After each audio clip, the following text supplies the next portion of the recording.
कक्षा 12 प्रतिस्थापन द्वारा समाकलन पार्ट 1 एक अंक या दो अंक यानी कि वे प्रश्न जो एक अंक या दो अंक के आते हैं। पहला सवाल है I equal to x square tan inverse x cube upon के 1 + x⁶।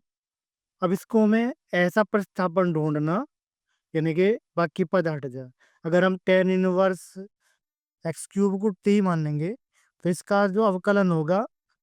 टेन इनवर्स एक्स का अवकलन होता है 1/1 + x²। तो 1 + x⁴ आ गया। और एक्स क्यूब का होता है 3x²। यानी कि अगर हम इसको टी मानेंगे तो दोनों पद खत्म हो जाएंगे। तो हम क्या करेंगे, टेन इनवर्स एक्स क्यूब बराबर टी रखने पर इसका अवकलन करेंगे, एक्स के सापेक्ष अवकलन करेंगे। सापेक्ष अवकलन करने पर तो टेन जो अवकलन होता है d/dx हो टेन इनवर्स एक्स का 1/1 + x²। और x की जगह यहाँ पे एक्स क्यूब है तो क्या हो जाएगा 1/1 + x³ का वर्ग यानी कि x⁴ और x की जगह जो रखा उसका दोबारा अवकलन करेंगे और t का अवकलन हो जाएगा x के सापेक्ष dt/dx। यानी कि ये आ गया हमारा 1/1 + x⁴ x³ का अवकलन हो जाएगा 3x² यानी कि घात पहला आ गई और घात में से एक घटा दे तो dt/dx। अब हम क्या करेंगे, dx की वैल्यू निकाल लेंगे यानी कि dx को यहाँ लेंगे और बाकी को सारे को उधर ले आए तो dt/3x² और 1 + यानी कि dx की वैल्यू ये आ गई। तो देयरफॉर आई इक्वल टू ये हमने जू का तो रखा टेन इनवर्स x³ को हमने टी मानना थे, टी आ गया अपॉन के 1 + x⁴ और dx की जो वैल्यू है हमने ये पुट कर दी dt/3x² और 1 + अब इससे गया ये और x² से गया x²। तो अब हमारा बच गया आई इक्वल टू 1/3 बचा और t dt बच गया। हमने जो समाकलन पढ़ा x⁴n का ये होता है x⁴n+1 अपॉन के n+1 और यहाँ पर t है, t⁴1 है तो ये हो जाएगा आपका t⁴1 और 1 2/2 यानी कि 1/6 t² और यानी कि हम t² की वैल्यू रख देंगे t की। t हमने मानना टेन इनवर्स x³ को, किसे मानना टेन इनवर्स x³ को, तो t की जगह हम रख देंगे टेन इनवर्स x³ तो टेन इनवर्स x³ का वर्ग यानी कि ये आ गया इसका समाकलन और समाकलन नियतांक हो गया c हमने रख दिया। दूसरा क्वेश्चन से हमारा i equal to 3ax upon के b² + c²x²। यानी कि प्रतिस्थापन देखेंगे, अगर हम इसका अवकलन करें इसको हमने माने इसका अवकलन 0 और x² का 2x यानी कि x आ गया है ना, तो हम क्या करेंगे b² + c²x² बराबर t रखने पर यानी कि इसकी जगह हम क्या करेंगे t रख देंगे। अब अवकलन करेंगे तो इस x के सापेक्ष अवकलन करने पर अवकलन करेंगे तो इसका अवकलन 0 c² बार और x² का 2x और t का हुआ dt/dx। तो हम क्या करेंगे dx की वैल्यू निकाल लेंगे तो क्या हुआ dx को यहाँ ले गए और इस पूरे को यहाँ ले आए तो dt/2xc² यानी कि ये आ गई dx की वैल्यू। तो देयरफॉर आई इक्वल टू यानी कि ये ऐसे ही रहा, इसको हमने t मानना तो t आ गया और dx की वैल्यू हमने रख ली ये dt/2xc² यानी कि x से गया हमारा x तो क्या बच गया, वो बच गया 3a/2c² और ये बच गया dt/t। तो 1/t का जो समाकलन होता है ये होता है log t, t की वैल्यू रख देंगे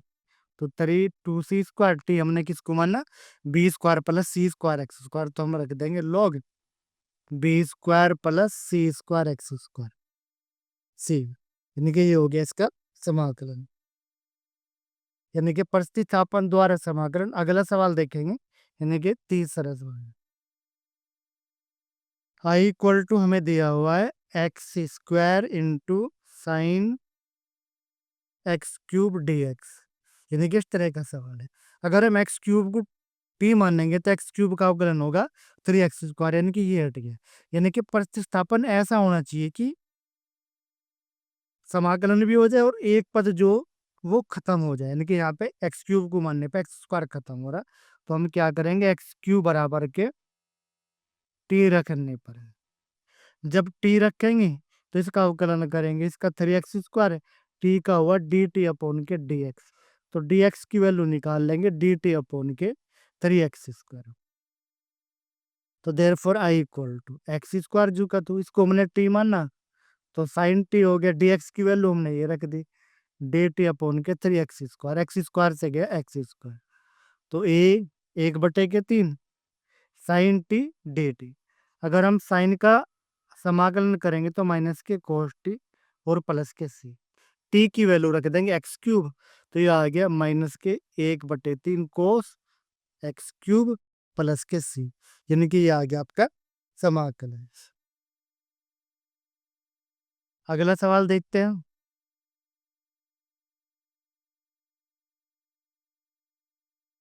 यानी कि चौथा सवाल। चौथे सवाल में कह रहा है, यानी कि आई इक्वल टू हमें दिया हुआ है sine tan inverse X upon के 1 + x² dx, यानी कि प्रतिस्थापन अगर हम टेन को मानेंगे तो टेन इनवर्स एक्स का होगा 1/1 + x², तो ये हट गया, तो हम क्या करेंगे, टेन इनवर्स एक्स बराबर टी रखने पर तो अवकलन करेंगे, टेन का हो गया 1/1 + x² और टी का हो गया D T upon K D X, तो डी एक्स की वैल्यू निकाल लेंगे, ये आ गया 1 यानी कि इसकी यहाँ गुणा हो जाएगी, तो 1 + x² डी टी, तो आई इक्वल टू हो गया हमारा साइन, इसको हमने टी मानना तो टी अपॉन के ये जू का, तो और डी एक्स की वैल्यू हमने रख दी ये 1 + x² डी टी, यानी कि इससे ये गया, तो ये बच गया हमारा साइन टी डी टी। अगर हम साइन का समाकलन करें तो माइनस के कोस, तो कोस टी प्लस के सी, और टी की वैल्यू पुट कर देंगे, इनके टी की वैल्यू है आपकी टेन इनवर्स एक्स और प्लस के सी, यानी कि ये हो गया आपका समाकलन। अगला जो सवाल है पांच, पांचवा सवाल, पांचवे में कह रहा I equal to e⁻x 1 + x upon के cos square x into e⁻x d x. अगर हम इसको मानेंगे x इंटू e⁻x को, तो अवकलन होगा पहला इंटू दूसरे का, दूसरा इंटू पहले का, यानी कि ये आ गया, तो हम क्या करेंगे, x इंटू e⁻x, इसको t रख लेंगे, हम जब टी रखेंगे तो अवकलन करेंगे, तो पहला इंटू दूसरे का अवकलन, दूसरा इंटू एक्स का अवकलन 1, और टी का हुआ D T upon K D X, तो डी एक्स की वैल्यू निकाल लेंगे, क्या हो गया, डी एक्स यहाँ चला गया और ये इधर आ गया, तो क्या हो गया डी टी अपॉन के x into e⁻x plus e⁻x,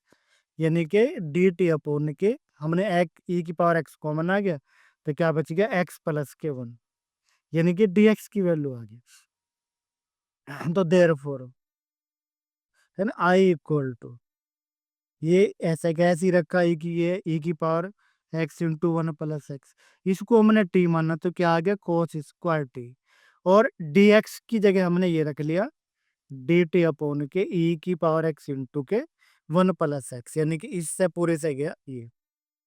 और 1/cos² इक्वल टू हो गया आपके sec square T D T, और सेक स्क्वायर का जो आपका समाकलन हो, यानी कि 10, तो 10t प्लस के सी, और 10t की वैल्यू रख दी, टी हमने किसे मानना x इंटू e⁻x, तो हमने रख दिया x इंटू e⁻x प्लस के सी, यानी कि ये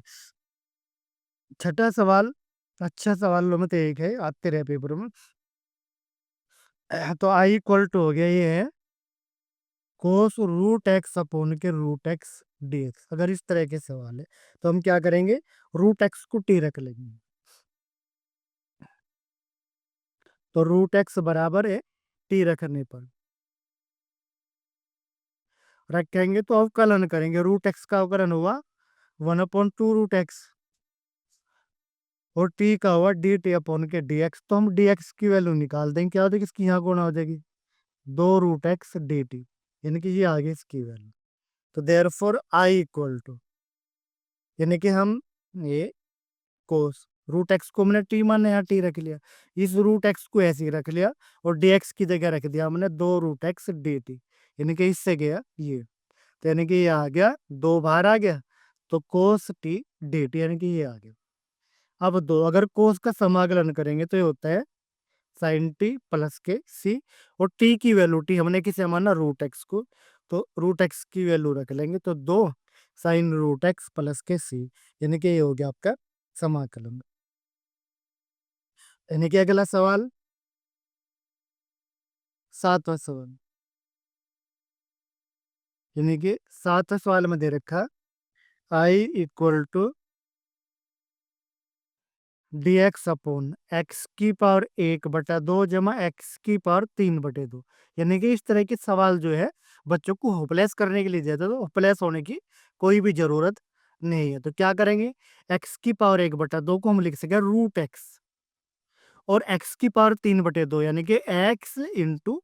रूट एक्स, ये लिख देंगे। यानी कि हम इसे लिखेंगे डी एक्स अपॉन के रूट एक्स, कॉमन आ गया तो क्या बच गया 1 प्लस के एक्स, यानी कि आई जो इक्वल टू हुआ हमारा डी एक्स अपॉन के रूट एक्स और 1, यानी कि एक्स को हम लिख सके रूट एक्स का स्क्वायर, यानी कि ये आ गया। अगर हम रूट एक्स को टी मान ले, यानी कि रूट एक्स बराबर हमने टी रख दिया, अगर हम इसको टी रखेंगे तो अवकलन करेंगे, रूट एक्स का हुआ 1/2 रूट एक्स और टी का हो गया D T upon K D X, तो डी एक्स की वैल्यू निकाल लेंगे तो ये आ गया 2 रूट एक्स डी टी, यानी कि डी एक्स की वैल्यू आ गई। तो therefore I equal to, यानी कि ये डी एक्स की जगह हमने क्या रखा 2 root X D T, root X हमने जू का तू रख लिया, रूट एक्स को टी माना तो 1 प्लस के टी स्क्वायर ही हो गया, इस रूट एक्स तक कट गया ये रूट एक्स, तो 2 बार आ गया डी टी अपॉन के 1 प्लस टी स्क्वायर, और 1/t² का जो समाकलन होता है आपका ये होता है tan इनवर्स, तो 2 tan 1 टी प्लस के सी, और टी की वैल्यू रख दी तो 2 tan 1 रूट एक्स प्लस के सी, यानी कि ये हो गया आपका समाकलन। यानी कि अगला जो सवाल है जो बहुत इंपॉर्टेंट है और बहुत बार पेपरों में जो है आपके आ चुका है और आने की संभावना भी पूरी की पूरी है, यानी कि 8वां जो सवाल है ये हो गया आप लोगों का I equal to d x upon के ई की पावर एक्स माइनस के 1। अच्छे सवालों में से एक है। जब इस तरह के सवाल है तो हम क्या करेंगे, हम इसको टी मान लेंगे, ई की पावर एक्स माइनस 1 को टी रख लेंगे, जब टी रखेंगे तो अवकलन करेंगे, ई की पावर एक्स का ई की पावर एक्स 1 का 0 और इसका D T upon K D X, तो यानी कि डी एक्स की वैल्यू निकाल लेंगे, क्या होगी डी टी अपॉन के ई की पावर एक्स। अब ई की पावर एक्स -1 टी है तो ई की पावर एक्स क्या हो जाएगा टी प्लस के 1, तो ये होगी वैल्यू। तो आई इक्वल टू क्या हो गया हमारा इंटीग्रेशन, यानी कि डी एक्स की जगह ए, डी एक्स की जगह तो हमने रखा D T upon K T plus के 1, और इसको हमने टी माना तो इसकी जगह टी रख लिया, यानी कि ये आ गया। अब हम जो 1 upon K T into T plus 1, इसकी जगह हम क्या लिख सके, इसकी जगह हम लिखेंगे, यानी कि इसको आंशिक भिन्न में चेंज कर लेंगे तो ए upon K T B upon K T plus 1, यानी कि लघुत्तम आ गया टी इंटू टी प्लस 1, इसकी यहाँ गुणा करेंगे तो a into T plus 1 plus b into t, यानी कि इससे गया ये, तो जो हमारा मिला हमें मिला ये मिल गया, यानी कि 1 equal to A into T plus 1 plus K B T, ये मिल गया। अब गुणांकों की तुलना करेंगे, गुणांकों की तुलना करने पर करेंगे तो यहाँ पे अचर पद कितना 1 और यहाँ पे अचर पद कितना ए, तो ए की वैल्यू तो होगी 1। अगर टी के गुणांकों की तुलना करेंगे ए प्लस के बी और यहाँ पे टी यानी तो 0, तो बी बराबर क्या हो गया माइनस के ए और ए की वैल्यू क्या है 1, तो माइनस के 1, ये इसकी वैल्यू आ गई। तो इसलिए जो 1/t इंटू टी प्लस 1 है ये आ गया a/t, ए की जगह 1 तो 1/t, बी की जगह -1 तो 1 के टी प्लस 1, यानी कि ये आ गया हमारा इसकी value. Therefore I equal to क्या था हमारा, ये होता D T upon K T into T plus 1, यानी कि इसकी जगह हम क्या लिख सके यो, तो 1/t माइनस के 1 के टी प्लस 1 डी टी। अगर हम 1 के टी का समाकलन करेंगे तो log टी, और इसका करेंगे तो log टी प्लस के 1 प्लस के सी, और log है ना T minus log T plus 1 होगा T upon K T plus 1, यानी कि log ए माइनस log बी बराबर हो log ए बटे के बी। और हमने क्या मानना, हमने जो e की पावर x माइनस 1 को t मानना, तो e की पावर x क्या हो जाएगा t प्लस के 1, यानी कि जहां भी हमारा t है तो क्या रख देंगे e की पावर x माइनस 1, और जहां पर t प्लस 1 है क्या रख देंगे e की पावर x प्लस के, यानी कि ये हमारा हल हो गया, यानी दैट